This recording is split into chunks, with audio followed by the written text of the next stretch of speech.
Bien, bien, bien, o mal, mal, mal, ¿no? Estábamos hablando de John Rawls y de otros autores del neoconstitucionalismo, que es esa teoría marxista en la filosofía del derecho, que la filosofía del derecho, ustedes saben, es la ciencia madre que va a inspirar desde los paradigmas postulados, de los principios, desde los análisis, disquisiciones, epistemológicas, académicas, de cómo ir, cómo concebir y construir a la ciencia jurídica, los conceptos jurídicos, de justicia, de equidad, de libertad, etcétera.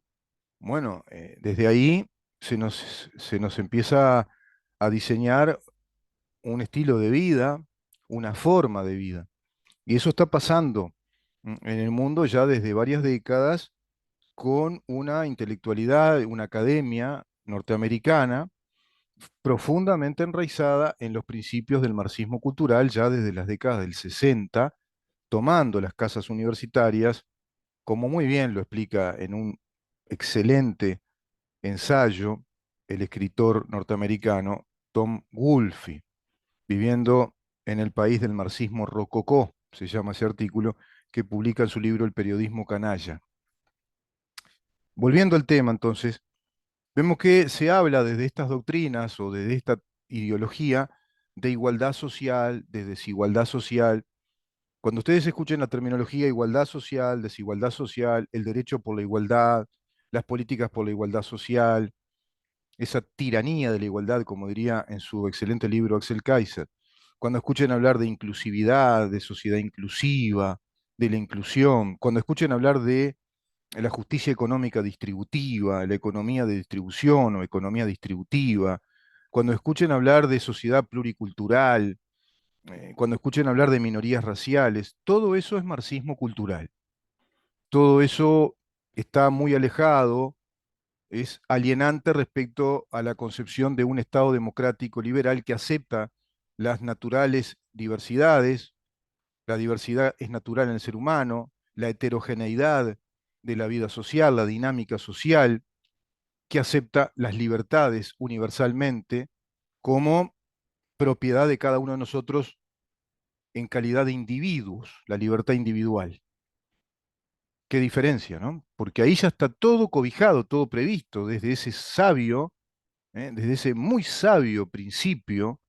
Yo te diría que es un aforismo convertido en una suerte de imperio jurídico de norma paradigmática, como lo es la esonomia jurídica, es decir, la equidad jurídica, la igualdad jurídica, principio fundamental articulador del resto de las instituciones jurídicas que nos van a dar precisamente ese orden jurídico establecido a través de una pirámide de jerarquía de normas para que sea ordenado, y la Carta Magna en el vértice superior, sin que ninguna ley, ningún decreto, ninguna disposición normativa pueda contradecirla. Y esa es la garantía de un orden jurídico completo y soberano. Eso ha sido absolutamente pervertido ya en nuestro país y en todos los países prácticamente del mundo, del orbe, y muy particularmente en América Latina, a partir de el desarrollo de aquel mentado socialismo del siglo XXI por aquel filósofo, doctor en filosofía alemán, Heinz Dietrich, que fue el creador, mentor de Hugo Chávez y la revolución socialista bolivariana como el faro hoy por hoy del socialismo que se está pretendiendo instalar a nivel continental. El socialismo, te repito, marxista, de cuño marxista, con un fuerte componente leninista, obviamente. Va a llegar a ese extremo y vamos a terminar siempre en lo mismo. En sociedades estatizadas, con economías planificadas, estatizadas, una clase del poder en la cúpula del poder acumulando un capital gubernamental y hacia las bases sociales, por supuesto que una economía pobre, estática, sin estímulo, sometida a estas reglas de conducta que ya se introducen en nuestros países.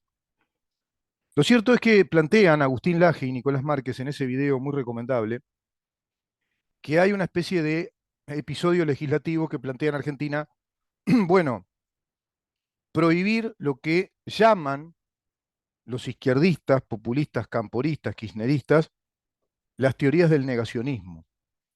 Teorías del negacionismo.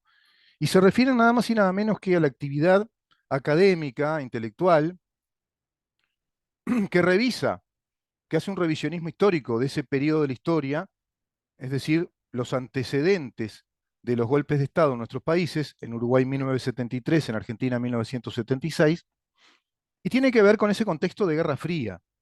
Esa Guerra Fría estaba cimentada sobre la base de dos grandes modelos y dos grandes potencias militares, la Unión Soviética por un lado, Estados Unidos por otro, planteando modelos antagónicos. La Unión Soviética plantea un modelo de vida que es precisamente el comunismo, el socialismo, ¿no? Con todas estas premisas de procurar una sociedad organizada, ordenada, con una economía de Estado, y rompiendo con la desigualdad social que es propia del capitalismo.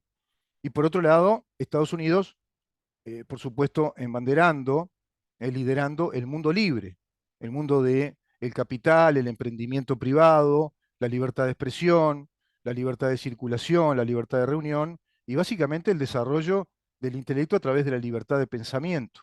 Bueno, este tipo de leyes rompería brutalmente con eso. Son leyes absolutamente despóticas y totalitarias. Se instalaría una dictadura por la vía legal, por los actos administrativos, si se comenzara a legislar de esa manera. Dicho sea de paso, ya ocurre esto en Canadá.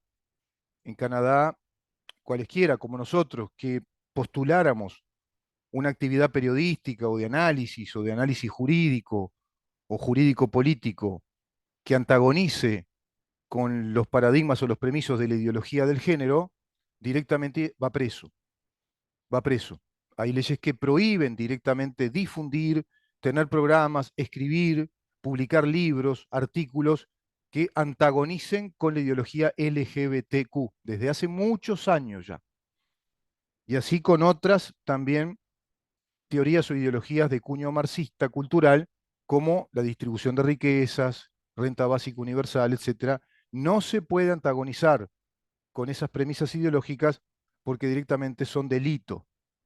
Para que tengan una idea, uno de nuestros investigadores, de los que nos apoyan en la investigación, buscando fuentes de información, chequeando, ordenándonos cronológicamente un tema, acaba de descubrir el otro día que nuestro programa, por ejemplo, nuestro programa por YouTube, está prohibido en Canadá.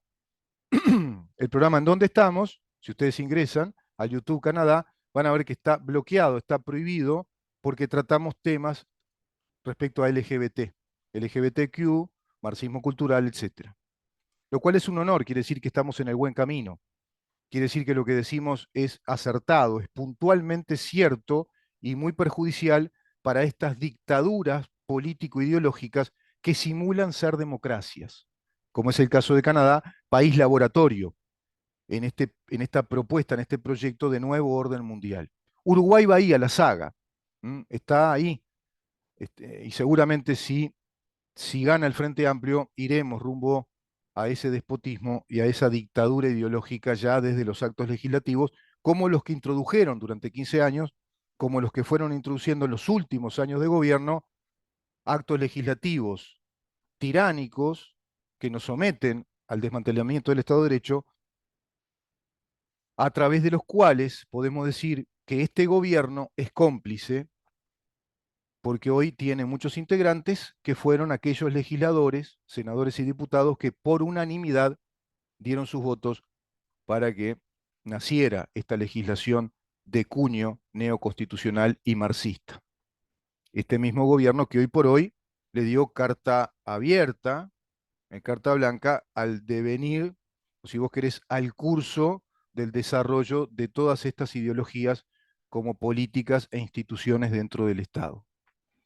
Este gobierno no ha modificado para nada estos aspectos sustanciales de la vida institucional, de nuestras garantías y nuestras libertades, sino por el contrario, ampara este tipo de doctrina o ideología neomarxista, llamala marxista, woke, como quieras. Es el marxismo cultural revolucionario.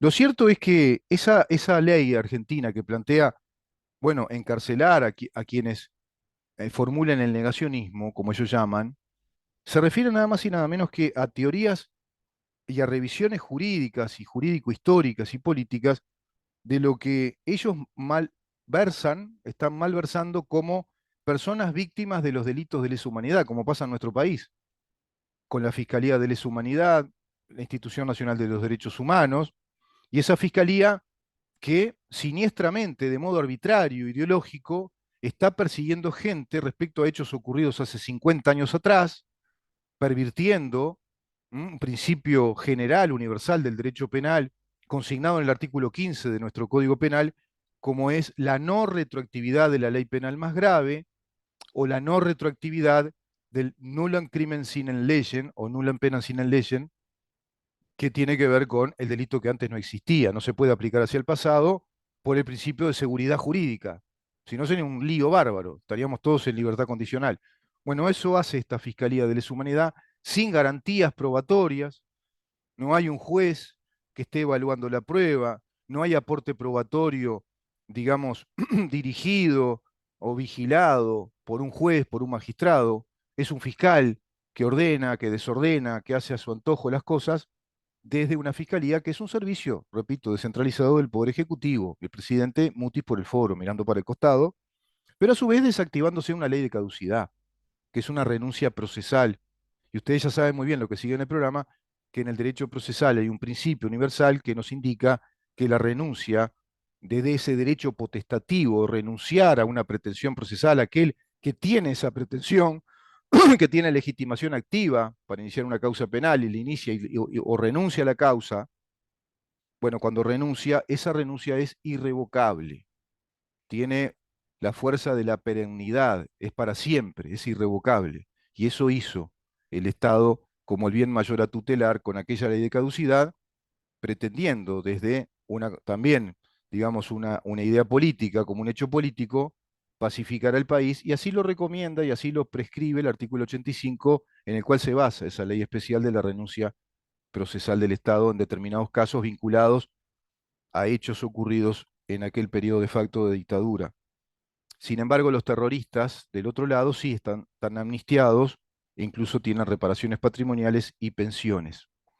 Está muy inclinada hacia la izquierda la cancha de la justicia uruguaya, pervirtiendo, te repito, los principios generales del derecho, las disposiciones del Código Penal, artículo 15, pervirtiendo las disposiciones del Código General del Proceso, con la ley de caducidad, pervirtiendo el debido proceso. Y hoy hay presos políticos, ¿no? En Domingo Arena, que arbitrariamente van para ahí, de acuerdo a esta teoría de los delitos de lesa humanidad. ¿Qué dice el abogado Nicolás Márquez respecto a esto? Que se prohibiría, si surgiera una ley así, se prohibiría la revisión histórica que nos explique a ciencia cierta, como verdad jurídica, que los delitos de lesa humanidad no ocurrieron en nuestros países. No ocurrió ni en Argentina ni en Uruguay. No ocurrieron. No hubo delito de lesa humanidad. Primero, porque no estaban tipificados como tales.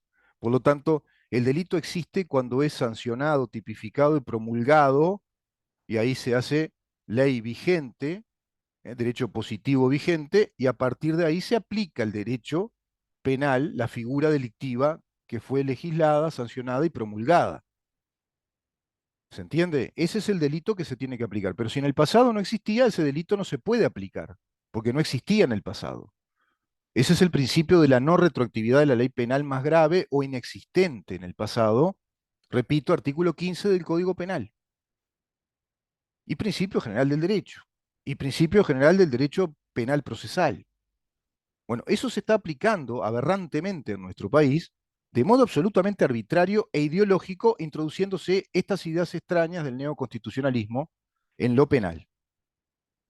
Código que creó Camaño, aquel que habló con el fiscal Juan Gómez para que Fossati se fuera de aquella investigación. Código que creó Gonzalo Fernández, aquel secretario de presidencia de Tabaré Vázquez. Código que creó Jorge Díaz, el ex fiscal general de la Nación. Los delitos de lesa humanidad, en verdad, de acuerdo al Estatuto de Roma, que es el estatuto que tipifica internacionalmente el delito de lesa humanidad y que es el organismo jurisdiccional a nivel internacional, el único organismo que tiene competencia jurisdiccional en materia de estos delitos universales como el delito de lesa humanidad, Estatuto de Roma, al cual suscribe Uruguay, si no me equivoco, en el 2004, pero que promulga su ley, es decir, sanciona la ley y la promulga en el 2006, presidencia de Tabaré Vázquez. Por lo tanto, los delitos de lesa humanidad se deben aplicar a partir del año 2006, desde la fecha de promulgación de la ley en el diario oficial, desde ahí en adelante, hacia el futuro, se deben aplicar los delitos de lesa humanidad. Son imprescriptibles desde la fecha en que se promulga al futuro, no al pasado, al futuro, por principio de seguridad jurídica, de ley penal más benigna y principio de no retroactividad de la ley penal más grave. Pero a eso sumale que los casos de las personas que están siendo sometidas por esta fiscalía a la pena de prisión estaban amparadas por la ley de caducidad, que es una ley de renuncia a la pretensión procesal penal del Estado uruguayo en esos casos. Los delitos de lesa humanidad, dice el Estatuto de Roma, son acciones generalizadas o sistemáticas que atentan contra los derechos personalísimos de la población civil. Ese es el delito de lesa humanidad que tipifica el Estatuto de Roma. Es cuando un gobierno sistemáticamente aplicó violencia contra la población civil, pero tiene que ser una acción sistemática, organizada, pensada, como una manera de gobernar, como un modo de gobierno, aplicándose sistemáticamente contra la población civil, contra la ciudadanía, contra los seres humanos comunes y corrientes, desarmados, la gente que vive la vida de todos los días. Las razones y acciones vienen reguladas en el Estatuto de Roma, que es la Corte Internacional Penal. Está esto, por ejemplo, consignado en el Código Español, que suscribió el tratado, la ley argentina, nuestra ley que suscribió al tratado, una ley promulgada. Este es el Estatuto de Roma, estos son los delitos de lesa humanidad. Esto explica Nicolás Márquez, el doctor Nicolás Márquez, abogado, amigo de Agustín Laje, el politólogo. Y Agustín Laje explica exactamente lo mismo en ese video. Esa ley lo que dice es que aquellos que formulemos esto, esta revisión jurídica, institucional de la historia, si publicáramos un libro, si publicáramos como ahora un programa como este, iríamos presos. Iríamos presos. ¿Cómo se le puede llamar a eso? Dictadura, directamente. Una dictadura ideológica y por la vía más, te diría, agresiva y prácticamente inexpugnable. Un acto legislativo, por la vía legal, como nuestro país está pasando con una fiscalía de lesa humanidad que fue sancionada por ley, legislada, y por una ley que se legisla derogando la ley de caducidad a posteriori de un acto administrativo de José Mujica. La conducta del acusado es un hecho ilícito del cual es consciente para que exista el delito de lesa humanidad. Por lo tanto, en aquella época no eran conscientes del delito de lesa humanidad porque no se concebía el delito de lesa humanidad tampoco. Por ejemplo, por agregar más elementos. El ataque se efectúa contra parte o toda la población civil. El ataque se efectúa contra parte o toda la población civil, sin distinción de nacionalidad. Ni se trata de una época de guerra. No es de época de guerra. La ley de Alfonsín, si no me equivoco, estableció que Argentina vivió, con esa ley de pacificación que salió en Argentina, Argentina vivió en esos periodos previos al golpe de Estado y dentro del golpe de Estado, un estado de guerra. 3 veces menciona la palabra guerra. Estaban en guerra. Igual que acá, exactamente igual que acá. El Uruguay estaba en guerra contra grupos armados, contra grupos profesionales, militares, paramilitares, que estaban desestabilizando la vida institucional del país y que atentaron contra las instituciones y las autoridades del Estado de modo armado, con atentados terroristas, donde sometieron a tortura a un montón de personas, donde privaban de libertad en cárceles clandestinas llamadas las cárceles del pueblo, el movimiento Tupamaro, MLN Tupamaros, pero habían más movimientos armados. Por lo tanto, lo que pasó en aquel entonces era que las Fuerzas Armadas del país tuvieron que enfrentarse a grupos armados profesionales. Del lado de la guerrilla o del terrorismo, se planteaba una guerra civil distorsiva de la vida ciudadana y eran personas que estaban armadas, integraban una organización militar, integraban un plan de desarrollo de propuestas políticas para desmantelar el Estado de Derecho y nuestra democracia e instalar una revolución comunista, socialista, así lo proclama el MLN. Por lo tanto, se luchó contra militares, contra personas adiestradas, entrenadas militarmente, con rango militar, con formación en estructuras militares, y que a su vez estaban amparados por organizaciones fuertemente financiadas con un aparato militar muy poderoso porque provenía este apoyo de la Unión Soviética, la gran potencia que estaba desplegando una campaña de colonización de su modelo socialista comunista. Todos aquellos que investiguemos esto y digamos esto, si surgiera una ley así, estaríamos presos. Es como ya vivir en Cuba o en Venezuela. Ya no hay más democracia, se terminó.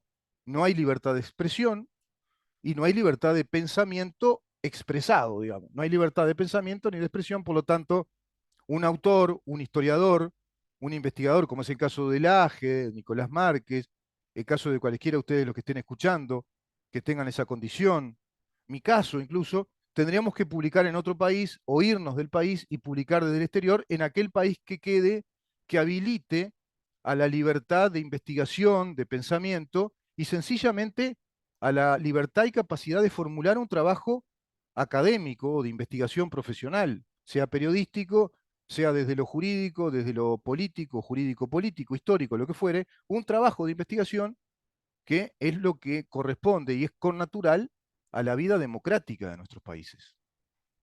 Eso es lo que discurre en ese video, muy interesante. Yo se los recomiendo. Y me parecía que era importante abrir la semana de esta manera. Era muy importante abrir la semana de esta manera.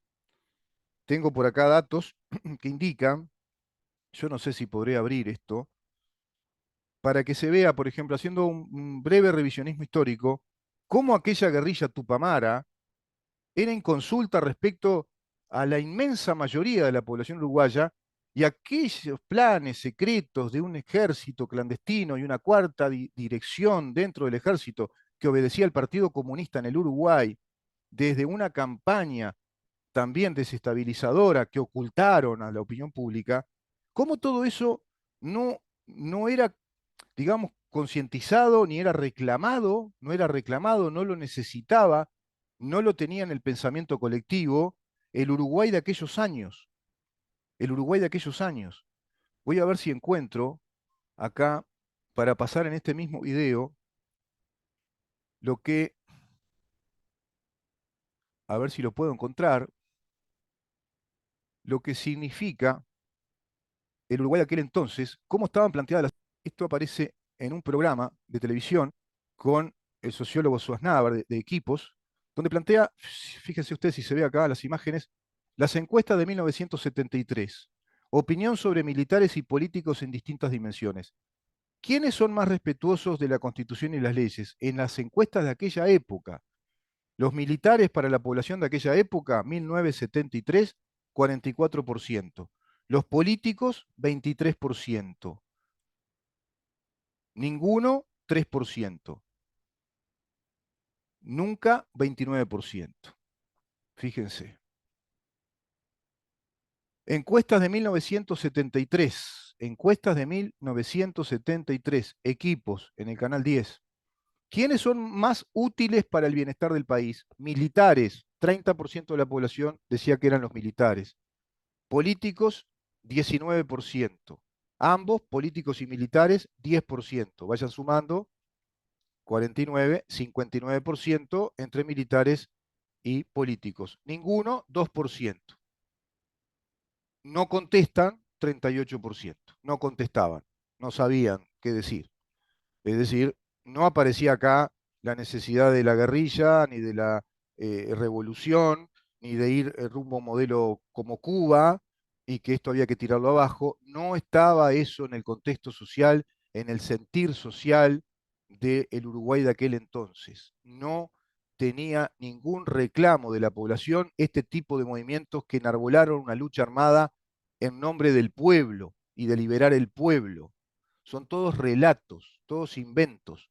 El pueblo no estaba reclamando nada, más allá de la corrupción que había en aquel sistema político o en aquella clase política, pero que era una democracia al fin, con gobiernos electos de acuerdo a los mecanismos que establece la Constitución de la República, electos ajustados a la Constitución, a la ley electoral, y se vivía en democracia representativa, al extremo de que en esos años, desde el 68 al 71, va a crecer un movimiento de izquierda y van a hacer una nueva fuerza política coalicional que es el Frente Amplio, en el año 1971. Entonces, no hay nada que indique que Uruguay estaba reclamando a nivel popular una revolución armada. Fueron unos pocos delincuentes terroristas que hicieron esto y hoy están muy beneficiados por el Estado uruguayo con el amparo de este gobierno. ¿Quiénes usan y abusan más de sus privilegios? Encuestas de 1973, equipos, opinión pública antes del golpe de Estado, 1973. ¿Quiénes usan y abusan más de sus privilegios? Militares, 9%. Políticos, 48%, dice la población. Ambos, 13%. Que ninguno abusa, el 1%. 20% no opinan, no saben. Siempre pasó, ¿no? Los que viven en Bavia o en el país de Tarambana, siempre estuvo eso, como pasa ahora. 19% no saben que van a votar o que van a hacer. Los que viven en Tarambania. La opinión pública antes del golpe, ¿no? Encuestas de 1973, ¿qué pensaban los uruguayos en 1973? ¿Quiénes son más honestos y correctos? Equipos, Suaznavar, liderando esta presentación de la encuesta. ¿Quiénes son más honestos y correctos? Encuestas 1973. Militares, 40%. Militares, 40%. Políticos, 6%. Ambos 3%. Ninguno 2%. No saben, no contestan 49%. Pero es que no saben, no contestan. No está diciendo ese 49%. No, queremos una revolución armada porque todo esto hay que tirarlo abajo. No, es lo que viven en Tarambaña, siempre pasa eso. Y después cuando se votaba, ese 49% se reduce y queda en una mínima expresión del voto en blanco, voto anulado, como siempre pasó. Bueno, me parecía importante decir esto y cerrar por acá, porque vamos a recibir al edil Leonel Aguirre. Quiero hablar un poquito del pésimo concepto de Montevideo como ciudad desde hace ya 33 años de gobierno FA, que es como para decir, FA, seguimos con este gobierno, che, FA. Bueno, vamos a hablar con él, con el edil Leonel Aguirre. Él integra Tercera Vía, el grupo político del doctor Gustavo Subía, dentro del Partido Colorado. Vamos a una pausa, Damián, si te parece, y continuamos en un ratito.